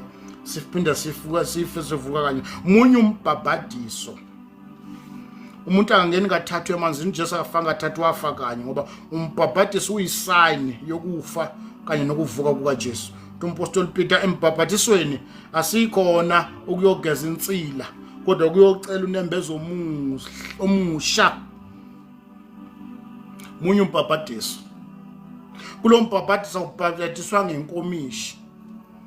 La khona uthatha amanzi ukuthiwa uyabhajadiswa akusiwo munye umbhabhadiso. kubhajatiswe emanzini amaningi ngoba umbhabhadiso isign yokufa nokuvuka kukaJesu. Awubhajatiswe endishini, funakala amanzi amaningi embhabhatisweni. Akabhajatiswa umuntu ongakholwa, ayibhajatiswa ingane esanda kuzalwa ngoba ubhabhatiswayo okholwa lithi iBhayibheli nibashumayeze. Uma okholwayo, umfundi incwadi kaMark, okholwayo nimbhabhadisa, akubhajatisa ingane ekhalayo. Akunangane esanda kusindisa iyofakwa emanzini. Into zamasonto ezimukelekayo emasontweni. Cha, uthola ingane ufuna iyobhajat, ibhajatisa siyakholwa yini. Obhajatiswayo okholwayo, hayi okhalayo. Munye umbhabhadiso. Awufakwe iphambano emahlombe, awufafazelwa amanzi, awuthelwa amanzi ngemuva, faka emanzini. Kuyisani yokufa nokuvuka kukaJesu. Munye umbhabhadiso, indlela yokubhabhadisa iyodwa, asehluki. Abehlukile abakubhabhadisa ngendlela yabo. Akusikhona. Noma ngakuchaza ngayiphi, uchaza ngesiGreek, ngesiHebrew, ngesiLatini, athi this word is divided unto two according to the Hebrew. Kodwa munye umbhabhadiso. Ukuthi umbhabhadiso ukucwilisa noma wenze kodwa kusalayo, noma ngathi uyacwilisa noma sifuna ukubona ungena emanzini ngoba umbhabhadiso uyisani yokufa ngena emanzini. Awubhajatiswe emahlombe nemilenze, uyangena. Munye umbhabhadiso. Kunabazalwane namhlanje abathi kubazalwane bethu umbhabhadiso lo wamanzi awusabalulekile, umbhabhadiso obalulekile lo kaMlilo. Ubani washo njalo? Hayi, uJesu wathi, uJohane wathi etshela abaFarisi namaJuda lapha emfuleni kaJordan, emfuleni waseJordan ku chapter 3 incwadi kaJohane, wathi mina nginibhabhatisa ngamanzi kodwa uzayo angeke sanibhabhatisa ngamanzi, uyonibhabhatisa ngomlilo kuphela. Kazi iBhayibheli esho njalo ukuthi angeke sanibhabhatisa. As a result, baningi abantu sababona babhajatiswa. Yena uJesu uqokelwa kwabhajatiswa. Abafundi bakhe bangena emanzini. Umthenwa ku chapter 10 incwadi kaZenzo wabhajatiswa. uCornelia ku chapter 10, umthenwa ku chapter 8, chapter 9 ulo umpostoli Paulo ebhajatiswa uCornelia eDamascus. Chapter 8 umthenwa, chapter 9 uPaulo, chapter 10 uCornelia. Siyayibona lento kuba into eqhubekayo ukuthi osindiswayo ungena emanzini. Masibabonile bengena emanzini, ubani wathi akusabhajatiswa ngamanzi. Yimfundiso ezenza abantu bakhanda amadouble up ukuthi ungasaye emanzini awasabalekile. Pho ukuba ebalekile abapostoli bebeyokwenzani kuwo? Nabo bonke abazalwane abasindiswa. Lithi iBhayibheli umthenwa uFilipe eqeda ukumchazela incwadi kaIsaya wayifunda, lithi iBhayibheli bebeqhubeka behamba wabona amanzi wabuza, nawo amanzi kwalani ukuthi ngibhajatiswe? Wekhomba umlilo yini? Cha, wekhomba amanzi. But kunabantu namhlanje bethu amanzi awasabalekile. Bayenza abantu bekholwa kodwa bangapheleli evangelini lamiswa uKristu.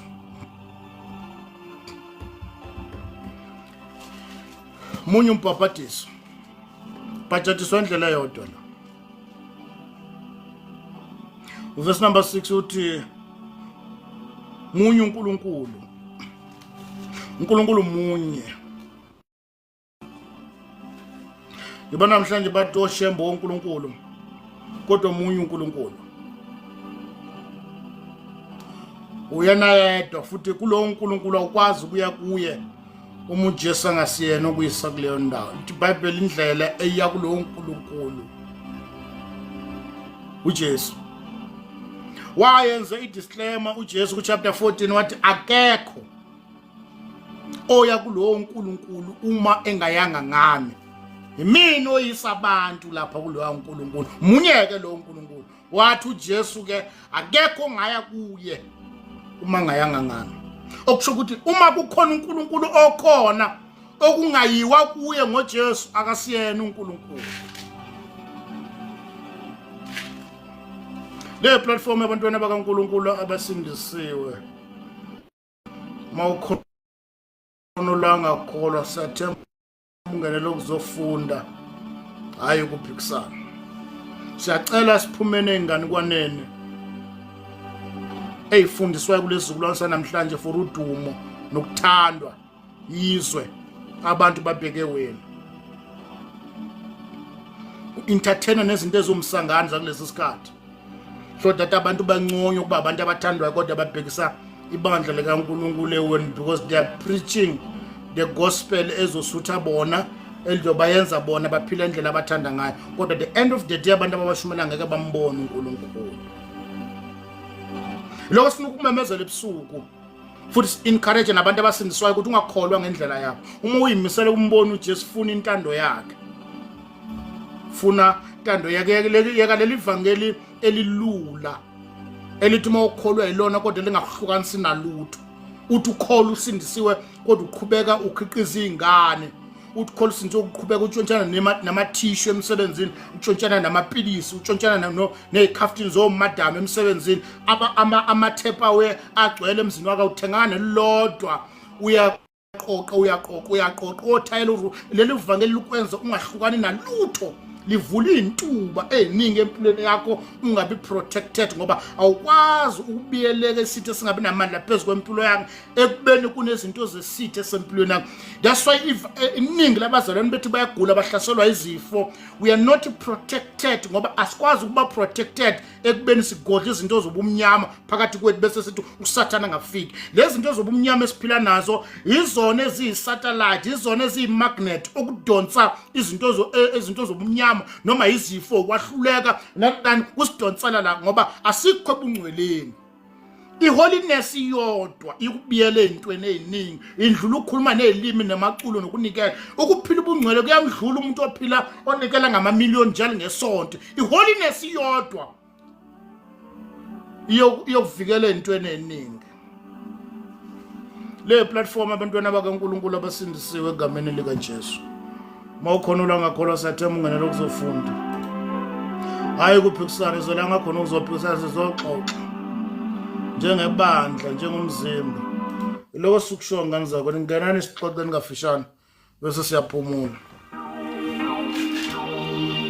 Requestile lapha afishane bafethu siphumuleni. Enye inkolo, enye inkosi. Munye uNkulunkulu, munye umbhaphatisi. Munye umzimba, munye umoya. Ngenani bafethu. Ngeke sithule sengathi everything is alright.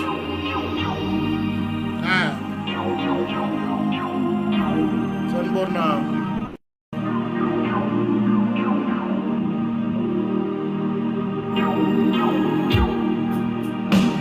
Sanibona.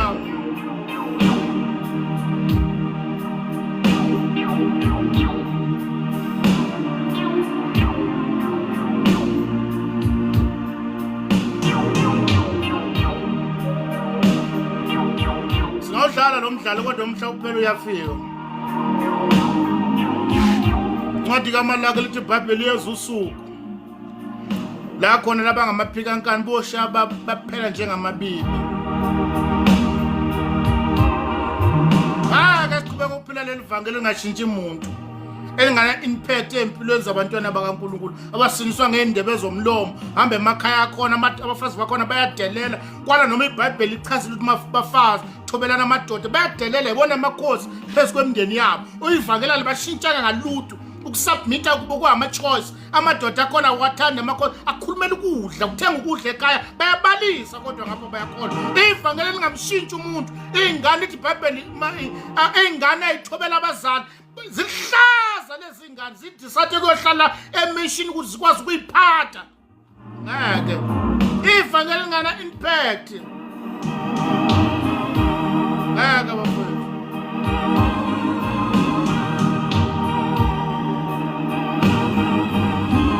sanibona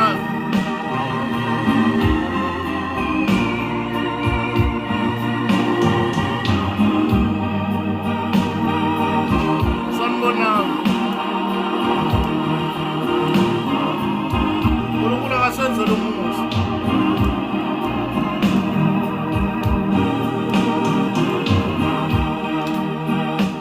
Bafethu siyabonga kakhulu uNkulunkulu emuhle.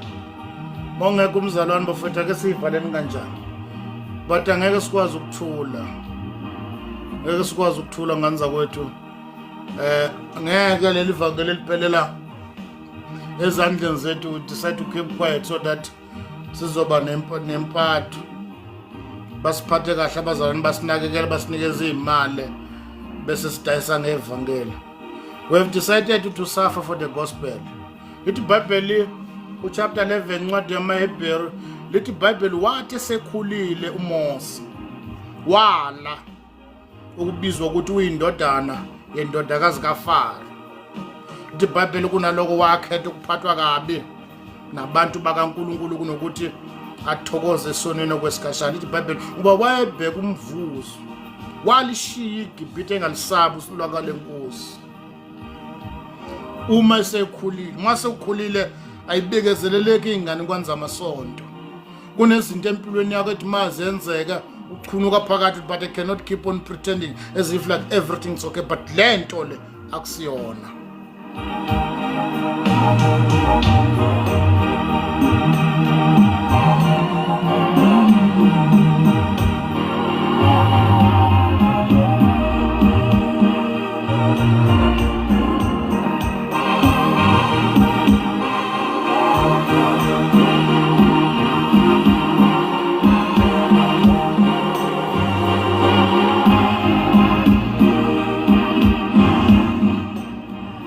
Sazama le network la nakhona urequestile la ufuna ungena sanibonani.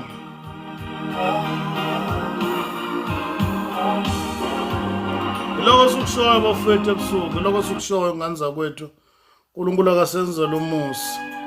Ngizama la angazi le network yenzani la. Ngeke. Ngcono usale wedwa kodwa umemezela uJesu.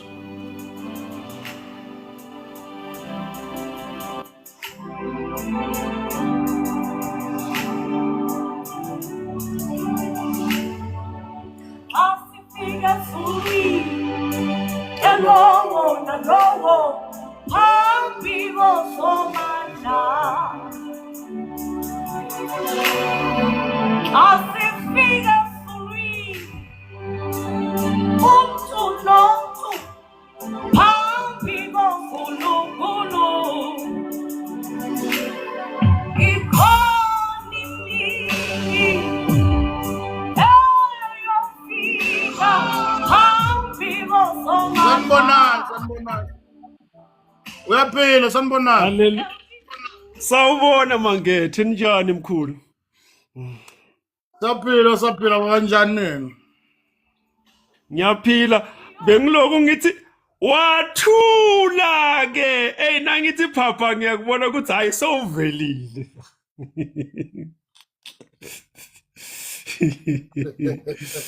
Anyway, angikho lapho mara uyangathi ukuthi Jesu Lord. Yes. Kwecela mfundisi ngiyabingelela Nguzwa kahle. Yeah, ngiyabingelela kubathameli nakubo bonke la kufinyelela khona amaphimbo ethu. Ngibonga lelithuba lomuhla futhi. Mina nginendo lengithi one day one of my ex-friend wathi kimi yeah, thina siyazeza lezinto zenza ini enethini asikho brutal njengani lensinsindisiwe. Uyazi uNkulunkulu wehlisa into eyi1 ngathi yazini. Ungcono umuntu osesibhedlela onodokotela namanesi amtshela ukuthi ngo10 akaphuza amaphilisi than umuntu ogulela ekhaya owakhohlwayo amaphilisi. Ngenye imini uyahamba angazi ukuthi medication uyithatha sikhathi ngase ngiyayivala, uyayibo. So in short ngizama ukuthini asikwati ukuthi sithi nasikule gospel yethu lesithini lesilwa ngayo. Yabo angikuqaqise naloko lethi nesiyilwelako sithi embusweni akwendiwa so sesibe sesithi nesifuna kuphila mathanza ya wena ufuna kungamshadi. I was telling one of my friend ngithi mina uma uthola umntwana before insindiso akusho ukuthi ubuza ukuthi mina ngisindisiwe mina. Look after your kids. Ayihlawula ingane nabafuna ihlawula kwendiwe tonke izinto abe right umbhadalele kumkhulisa kusho ukuthi umfakele imali use Cape Town uyabala ikuwatobona ukuthi yini father figure yabo yini konke leto. So those are the things that we sit down ngiyakubonga kuma platform akho you come and call us ukuthi sitoyilungisa but sengibuya kulendzaba kule talking point uyabona kule talking point mina ngifuna ukuthi angibeke nje kahle ukuthi asikwati ukuthi sivele sidlangalaleni sithi siyamkhonda uNkulunkulu kepha inkambo yami ayisho ngani iBhayibheli lithi niyobabona ngezikhamo likubeka nje sicela ukuthi nine Yeah. niyobabona ngama signs so angikwati mangethe ukuthi mkhulu uma mina uthi wena usindisiwe but your actions aren't responding to what you are saying from your mouth what aphikisana nema-alterances wakho ukuthi uthi wena mina ngisindisi Apostle Paul uthi ngako ngiyancenga nikelani ngemtimba yenu ibe ngiyona yona yamuva uthini ibe ngiyona yona lephelele kuNkulunkulu ibe ngumnikelo lophelele uyaqhubeka ukuthi then akushintshwe ingcondvo tenu yebo uyaqhubeka futhi uthi do not live according to the standard of this world yabo then manje wena ufuna mina ngiphile according to the standard of this world then ngikleme umbuso lo waNkulunkulu lo wafa wavuka wathi labavuke naye bafuna kwasetulu never because nami ngisensindisweni kunala moya oncula ngishaya khona athi hayi ukakhuluma kahle nobabuzwane uma ubantu abangakholwa ubaphatha so uphatha so bathi lo nkulunkulu lothi yena uyamkhonda unjani yabo so, those are the things that when we sit down baba uMangethe kufuna sithi emphasize sithi vete ekuthenini one God one altar lapha sidlale akubhixwa ama-altar ukhumbule sengidogcina umpristi Eli kuyafika bayamtshela ukuthi hey bafana bakho bashonile akatfuki malukatane wakhe naye uthola uba Eli labor akumtfusi naloko ke hey lo babe wanela ukuthi hey umphongolo waNkulunkulu uthethwe wase uyalimala emoyeni bathi wadeda wafa ngoba inkazimulo yaNkulunkulu beseyingekho but today we are living with people lebafuna ukuthi baphile under a kingdom but his glory is no more Hey, his glory is no more and bawuthatha umphongolo mafilisti nabagijima nawo bawuyisa Ashdod ufike yabaqetha bawuthatha umphongolo banzinza nawo bawumisa na Dagon uyamshaya Dagon waphansi lokusho kona ukuthi this kingdom will live. This kingdom was there and this kingdom is there. This kingdom will forever be here. So singadidwa ngilutho bangasilwisa bathi siyajaja okay njengoba bathi sijaja ngelizwi nabo abashaye ngelizwi ukuthi thina lesikwendako ku wrong yabo because iBhayibheli lithi nine nikhanya kwelive nindlu lesenzabeni lengana kufihla ningisawodwe elive iBhayibheli lisho njalo and futhi uNkulunkulu semgcina uthi nakabuka umuntu uthi lalela wena ulithempeli laNkulunkulu you see perception yaNkulunkulu nakabuka a human being uthi ulithempeli laNkulunkulu sho ukuthi lithempeli laNkulunkulu kufuna liportrait into letikahle lithempeli laNkulunkulu ufuna uyazi ukuhamba kwami baba Mangethe wethu ngisemsebentini ngingazi nangisemsebentini nabenza kwa7 nami ngiyabajoyina nangisesontweni mina ngise-Witbank marikha kusemalelane na sport nasengisemalelane bathi band lonathako nangise-Witbank bathi band lokholwa no kufuna bathi umuntu munye exactly. So ngileyo nje nami ngibona ngathi shukela uyaphakama nje ukuthi ngiphakanyiswa ngiloko ukuthi letindo lentikhulumako uyabona kube bekuthiwa uthi mina ezwane ngithi mina ningaphili so uthi umbhalo and iBhayibheli futhi khona lesizulu engeke ngahlangana naso lesiswati sakithi sivele sithi mina eNkulunkulu simakade wenu yebo lokho ukuthi lento loyifundzile ayikashiwo ngibabuzwane ayikashiwo ngibheni kusho uNkulunkulu aphefemulele eBhayibhelini lakhe so ngileto manje mfundisi ukuthi asichubekeni sihambeni njalo ngalawo mandla lesinawo nathi sisasensindisweni siyalungisiswa livesi liyasishaya sisilunge so nase ngimele silungise labanye sesiyabajaja hayi come on bafethu ngeke sengehlile njalo Akubeka njalo. ligodfokile Akube kanjalo, akube kanjalo. Hayi ligodfo yabo siyabonga kakhulu. Inkosi ayenze Siyabonga. njalo. Siyathokoza kakhulu bazalwane. Siyabonga kakhulu uNkulunkulu akasenzele umusa. Asenzele umusa bafowethu. Einsukwini zokuphila kwethu sanibonana. Lokho sikushoyo bafowethu ukuthi ngeke sithule.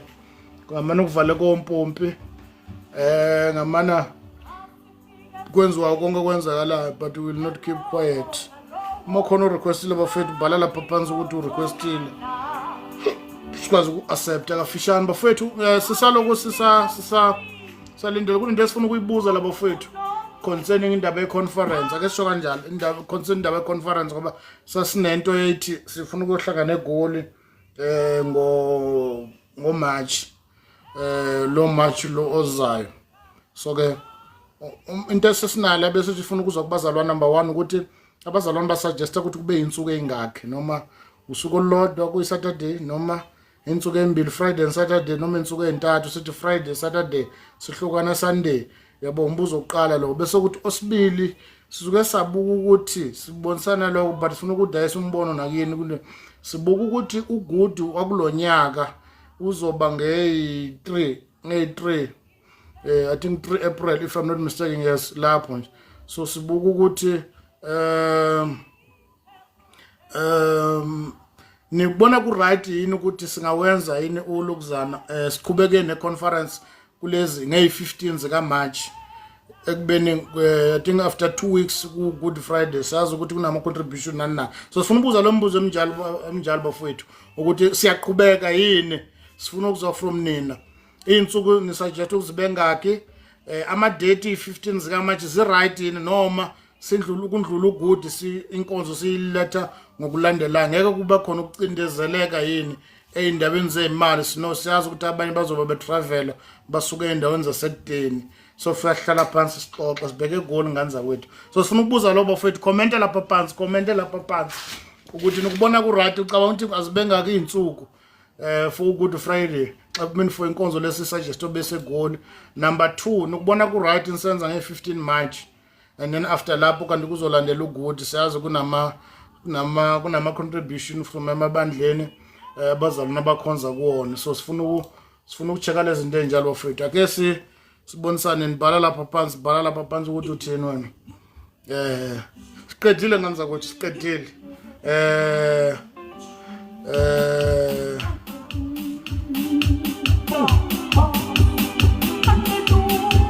Bhala lapha. Bhala.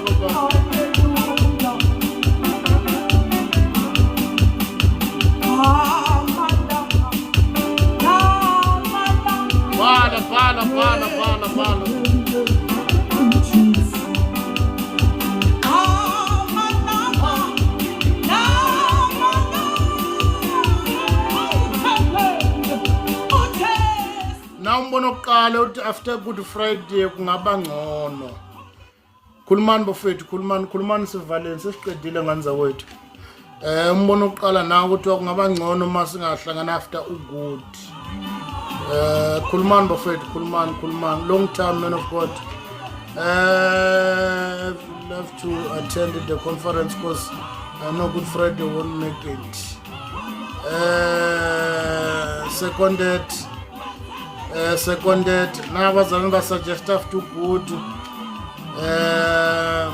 Khulumani bafethu sifuna ukwenza lokhu uncomfortable ngaka also suggest after uGudu. Khulumani bafethu khulumani nganza wethu khulumani.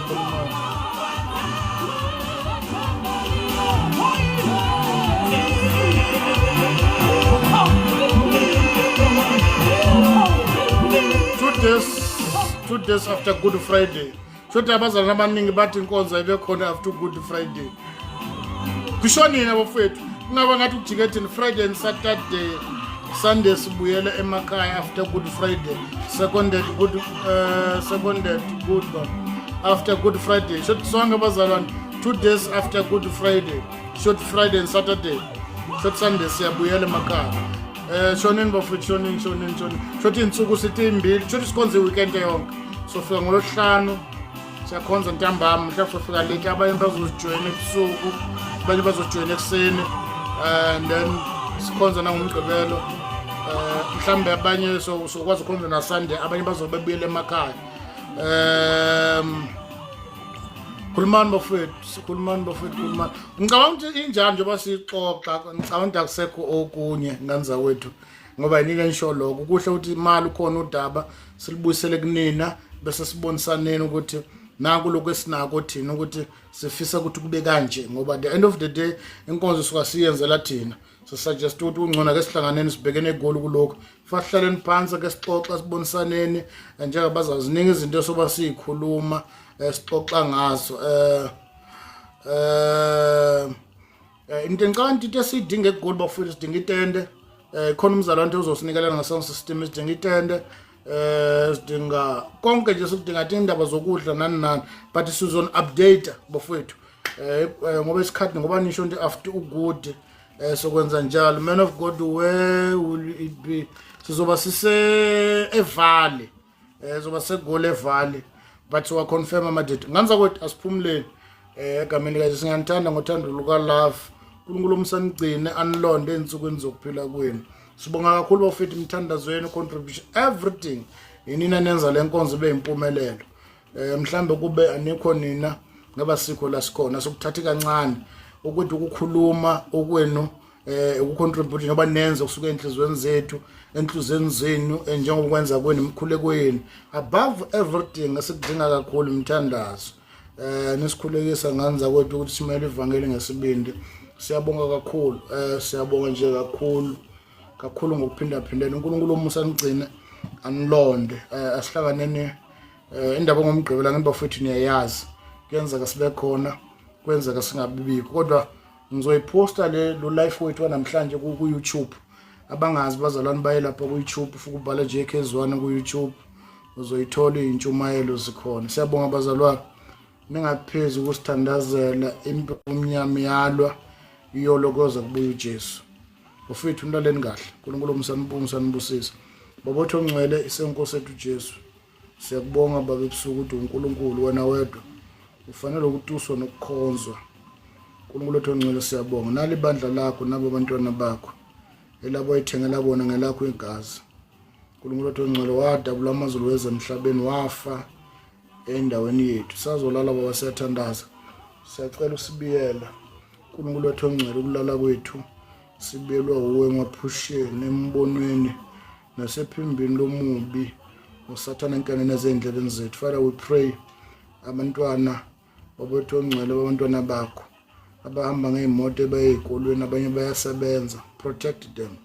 Ungavumi babethu ongcwele sitha sihlasela phezulu kwempilo yabo. Akekho phakathi kwethu yobe sehluleka, akekho futhi yokufa isikhathi sakhe singakafiki. Egameni likaJesu Kristu inkosi. Father, we pray futhi siyala kufela emanyaleni, kufela emjolweni, kufela emangeni, kufela ebuseleni. Sithandazela ukuphuma kuleyo ndawo sirepresent umbuso wasezulwini kahle ngegama elikaJesu Kristu inkosi yethu. Amen. Bazalwane siyabonga, ngiyanithanda kakhulu. Asiphumuleni bafowethu, bese sibonane umgqibelo ngesikhathi sifanayo ngo7. Uma ukuthi 7 umgqibelo sishayile, it means sizohlangana ngoLwesibili next week. Good night bafowethu, nilaleni kahle.